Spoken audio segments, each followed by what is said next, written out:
MARCICH, president of the board of Agicoa, you are, I guess, the right person to tell us about what Agicoa is doing. What is Agicoa representing?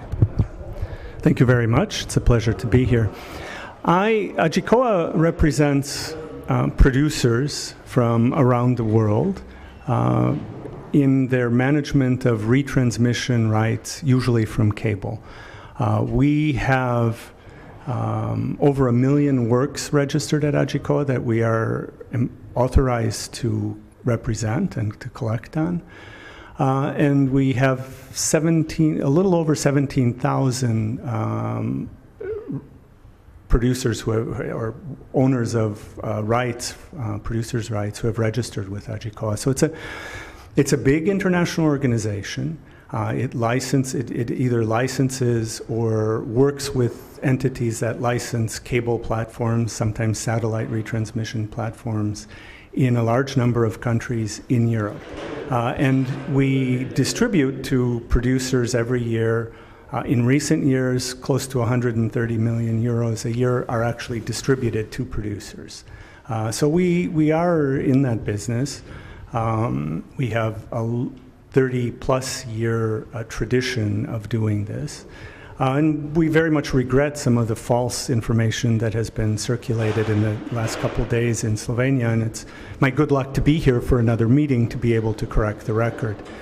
We have distributed to Slovenians who have registered their works with Agicoa during the time period when we were still getting money from Slovenia. That stopped when IPA took over the business. We have not seen €1 from IPA in 5 years. But when we were still collecting money, receiving money via SAZAS for producers, those Slovenian producers who chose to register with Agicoa got money. We tried to reach out to others. They chose not to register with Agicoa for their own reasons, which I cannot explain to you.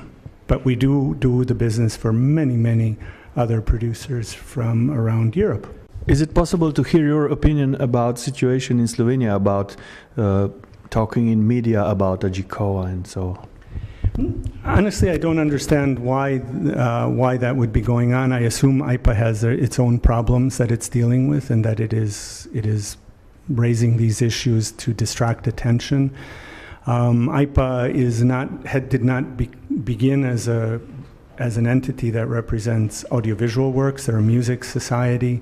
Initially, some of the people there are more music-oriented. They've imposed a lot of burdens on the film side that are not necessary to run the business and make it very, very difficult to comply with for international producers.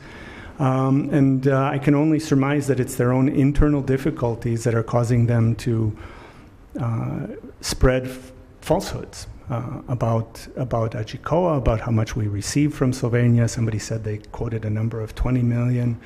The number is less than 10. I mean, I don't understand that's not a little mistake. That's a huge mistake.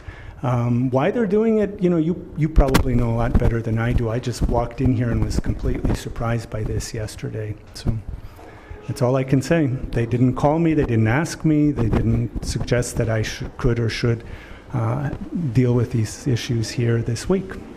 Can you tell us where does all this money from Slovenia go?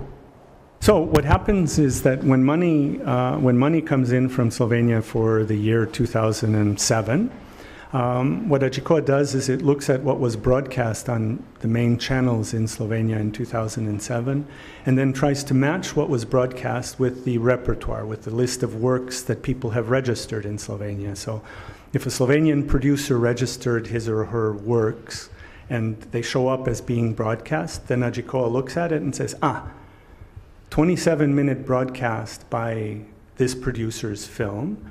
It had an audience of whatever it was, and then they apply a formula and that film gets its share of the revenue. As you would think, it's a normal distribution process.